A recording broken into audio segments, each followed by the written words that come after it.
à tous mes futurs juristes et aux étudiants lambda qui ont envie de connaître leurs droits. Aujourd'hui, on parle des métiers en fonction du niveau d'études.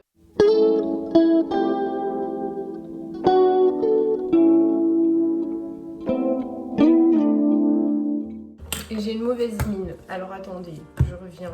Voilà, là j'ai un petit peu moins une tête de bouc. Donc, avant de commencer cette vidéo, je tenais tout de même à préciser que j'avais fait plusieurs vidéos déjà pour parler des différents métiers du droit. Je tenais également à préciser que je vais parler des métiers qui sont accessibles à partir d'un bac plus 1, bac plus 2, bac plus 3, mais il faut quand même garder à l'esprit que lorsque l'on dit bac plus 1, on parle d'un niveau d'études, on parle pas forcément d'un cursus général, c'est ça que je veux dire.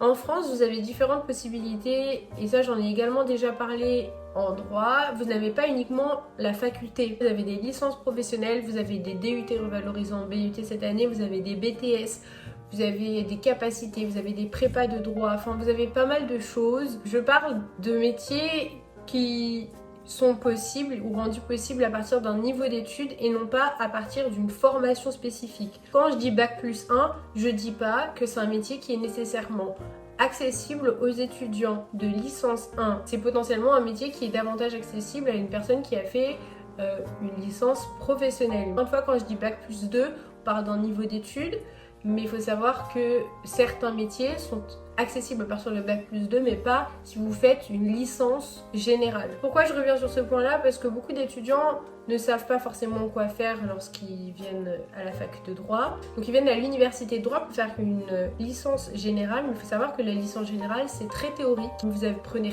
rien du tout, mais vraiment du tout de la pratique. Et du coup, c'est la raison pour laquelle également il est conseillé durant votre licence de faire des stages à côté de vos études, parce qu'on considère que vous n'avez pas suffisamment eu le regard pratique que d'autres formations proposent, notamment les BTS qui sont en alternance parfois, BUT où vous avez des stages longue durée, où vous avez des stages pratiques. Les licences professionnelles généralement forment à un métier particulièrement, par exemple l'assistant juridique. Lorsqu'on vous dit le métier est accessible à partir de bac plus 1, je le rappelle et je le répète pour que ce soit clair pour vous, ça ne veut pas dire que si vous vous arrêtez après votre licence 1 d'une fac générale de droit, vous aurez ce métier-là et vous aurez la possibilité d'accéder à ce métier-là. Avec votre niveau d'études, c'est possible, mais dans les faits, ce n'est pas forcément possible parce que vous n'avez peut-être pas la formation adaptée, même si vous êtes bac plus 1. Bon, longue story, mais en gros, j'ai dû refilmer cette partie-là parce que j'étais pas suffisamment documentée. Vous reverrez mon autre tête à un autre moment de la vidéo. Bref, une catastrophe. À partir de bac plus 1, quels sont les métiers qui sont disponibles? Dans la réalité, très peu de métiers. Pour quelle raison? Parce que la plupart des formations ne se finissent qu'à partir de bac plus 2. Bac plus 1 n'est pas réellement un niveau d'études qui est reconnu. Autrement dit, puisque la majeure partie des formations finissent à bac plus 2 à minima, on considère qu'à bac plus 1, vous êtes en cours de formation et non pas diplômé d'une formation. Donc, comme vous n'êtes pas diplômé d'une formation, vous n'avez dans la réalité qu'un bac. Et du coup, ce sont des métiers accessibles à partir du bac, même si vous êtes bac plus 1. Et dans ces métiers-là, il y a effectivement tous les métiers du secrétariat ou de l'assistanat juridique, même si aujourd'hui, sachez que c'est beaucoup plus compliqué de réaliser ces métiers sans avoir de diplôme, parce qu'il y a des diplômes spécifiques pour la pratique de ces métiers-là. Il faut savoir que beaucoup de fonctions également post-bac sont accessibles à partir du moment où vous arrivez à trouver un stage longue durée qui peut découler sur un CDI par la suite. Je ne peux pas généraliser en disant que tous ces métiers-là sont accessibles alors que ce n'est pas le cas, ce sont des opportunités de manière générale, ce n'est pas un niveau d'études qui est demandé initialement, mais à la suite d'un stage que vous auriez trouvé par exemple à l'initiative de votre université ou conventionné par un organisme autre que votre université avec votre ville par exemple, vous aurez peut-être la possibilité de faire un stage longue durée en tant qu'assistant juridique, secrétaire juridique, etc. qui par la suite vous donnera la possibilité d'avoir un CDD ou un CDI dans cette fonction-là. Et une fois que vous avez une première expérience dans cette fonction-là, il est toujours plus simple de trouver du boulot. Ensuite, pour le bac plus 2. Pour le bac plus 2, il y a pas mal de choses. Alors encore une fois, en tant qu'étudiant de licence générale dans une faculté française, vous n'avez pas beaucoup et vous n'êtes pas suffisamment intéressant pour pas mal de recruteurs. Mais si on considère que vous êtes bac plus 2 avec une autre formation comme un BTS, un DUT-BUT, une licence professionnelle ou un DUST, vous avez également des DE qui sont en 2 ans à partir du bac. Bref, à partir du moment où vous êtes diplômé et que vous avez un diplôme ou une équivalence d'un bac+2, vous avez accès à pas mal de métiers. Notamment, vous pouvez accéder à au métier de collaborateur clerc de notaire, mais également de négociateur immobilier. À la suite d'un DUT, vous pouvez être juriste d'entreprise, gestionnaire de contrats en banque, en assurance, huissier, mais également assistant juridique. À la suite d'un DUST, donc DEUST, assistant juridique, vous pouvez être assistant juridique ou secrétaire juridique, mais également clerc de notaire ou clerc d'avocat. Voilà, donc ça c'est pour les formations de bac+2 et après, vous me retrouvez dans la vidéo initiale que j'avais filmée pour les bac+3. À partir de bac+3, c'est un niveau d'études qui donne accès à pas mal de métiers.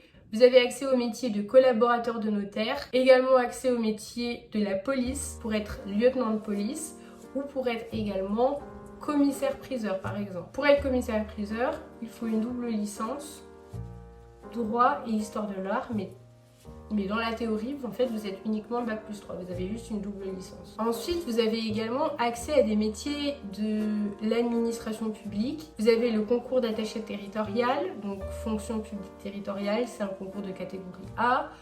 Le concours d'administrateur territorial, le concours de contrôleur des finances publiques. Vous avez la possibilité de faire les concours de contrôleur du travail ou d'inspecteur du travail, le concours de conseiller des affaires étrangères ou concours pour être directeur d'hôpital. Vous avez accès à pas mal de concours à partir du bac+3. Vous avez également accès à d'autres concours, l'École nationale de l'administration. Généralement, une fois que vous avez passé le bac+3, donc là vous retournez dans un cursus général, vous passez un master 1. Donc à partir de bac+4, quels sont les métiers accessibles? Et bien là, des centaines de milliers parce qu'en fait, énormément de concours s'ouvrent uniquement à partir du bac+4. C'est également le cas de l'ENM, donc de l'École nationale de la magistrature, donc le concours pour pouvoir rentrer à l'ENM, le concours pour devenir avocat. Lorsque l'on dit qu'un métier est accessible à partir de bac+, c'est que le minimum syndical qui est demandé, c'est le bac+, machin. En fait, il y a presque un parcours par personne. En tant que domaine, il n'y a pas énormément de métiers que ça. Des gros domaines, vous avez plein de fonctionnels, plein de possibilités de fonctions. Par exemple, juriste, des juristes, il y en a des centaines de spécialités. Vous pouvez être juriste en droit de l'immobilier, juriste en droit social, juriste en droit du vin et du fromage. Non mais sans rigoler, hein. Pareil pour les avocats, on vous donne une liste de métiers. Les gens, généralement, ils se disent, bon, les gens qui sont juristes, ils sont conseillers dans une boîte d'immobilier. Bah non, pas uniquement. Les juristes, tu en as partout, tu en as dans tous les domaines, tout le monde en a besoin. Si vous connaissez un site qui référence les métiers et les catégorise en fonction de votre niveau du baccalauréat de manière simple et explicite, avec des fiches métiers à chaque métier proposé, je vous laisse me le mettre en commentaire parce que j'ai pas encore trouvé. Donc on a parlé de bac+4. Pourquoi faire un bac+5 alors pas mal de métiers sont accessibles après en concours en bac+4. Pourquoi? Eh bien parce que pour pas mal de métiers, notamment par exemple des métiers qui ne demandent pas de concours, comme juriste, vous avez un recrutement sur CV et il est vrai que lorsque vous avez 2 ans sur une formation spécifique, vous êtes bien plus intéressant que quelqu'un qui a fait qu'1 an. Enfin, je veux dire, évidemment.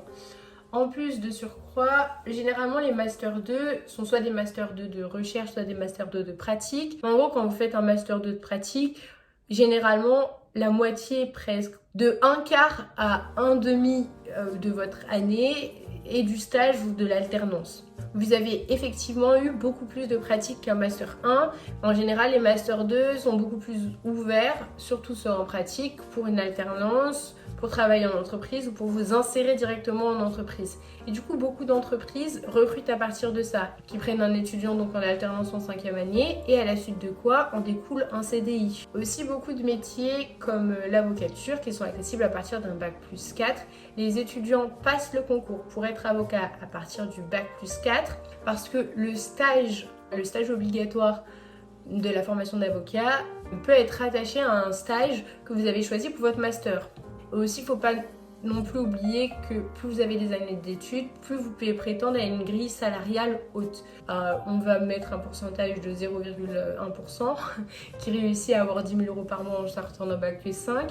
Vous ne sortirez pas avec ce moyen-là, donc le but c'est quand même pas de commencer à 1 200 € par mois. Et du coup le but pour pas mal, notamment pour les juristes en entreprise, c'est quand même d'avoir un vis-à-vis par rapport à leur grille salariale. C'est également le cas pour les bacs plus 6, 7, 8. En France, le contrat doctoral pour les personnes qui font des études de droit n'est pas limité dans le temps. Le contrat doctoral est limité à 3 ans. Autrement dit, vous devez faire une thèse en 3 ans. Pour les études de droit, le contrat doctoral n'est pas limité dans le temps. Vous n'êtes pas obligé de faire votre thèse en 3 ans. Vous pouvez la faire en 6 ans. Pas mal de personnes souhaitent faire des doctorats uniquement pour prétendre à un poste et à un salaire plus haut. Ils ne vont pas faire un doctorat parce qu'ils ont envie d'être enseignants-chercheurs. En plus de la recherche, toutes les personnes qui ont validé leur doctorat sont automatiquement considérés comme des avocats même sans avoir passé le concours. Enfin bref, du coup c'est beaucoup plus simple pour l'accès au métier. Je sais qu'il y a pas mal de gens qui ont peur des concours et ils adorent la recherche, donc c'est une pierre de coups. Après un doctorat, vous pouvez également faire une agrégation, donc c'est encore un autre concours pour être enseignant-chercheur agrég en droit. Donc l'agrégation c'est un concours qui est très difficile en France. Vous pouvez pas aller plus loin dans les études que l'agrégation. Coucou, vous me revoyez donc dans la partie qui a été filmée dans un second temps parce que je vous ai pas listé suffisamment de métiers dans ce bac plus 8 et plus. C'est pour les métiers de la recherche et de l'enseignement en général que les gens font également un bac plus 8. C'est un grade universitaire qui est nécessaire pour devenir maître de conférence ou chercheur dans un établissement public. Mais je tenais à dire et à rappeler aussi que le doctorat est souvent assez mal vu parce qu'on considère que vous êtes surdiplômé par rapport au poste, puisque la plupart des postes sont à partir de bac plus 5. Si vous êtes bac plus 8, vous avez 3 ans de plus. Et du coup, il est parfois difficile de se faire embaucher. C'est la raison pour laquelle certaines personnes font un doctorat CIFRE. Un doctorat CIFRE est un doctorat qui est payé par l'entreprise. Donc vous êtes payé par votre entreprise pour faire un doctorat, pour faire des recherches pour votre entreprise. Voilà, j'espère avoir répondu à toutes vos questions et puis n'hésitez pas. C'est vrai que je m'étais jamais trop posé la question et je pensais que c'était une information qui était très simple de trouver. Donc j'espère vous avoir aidé. C'était Ifa de Humanity Media, la chaîne qui s'intéresse à vos droits.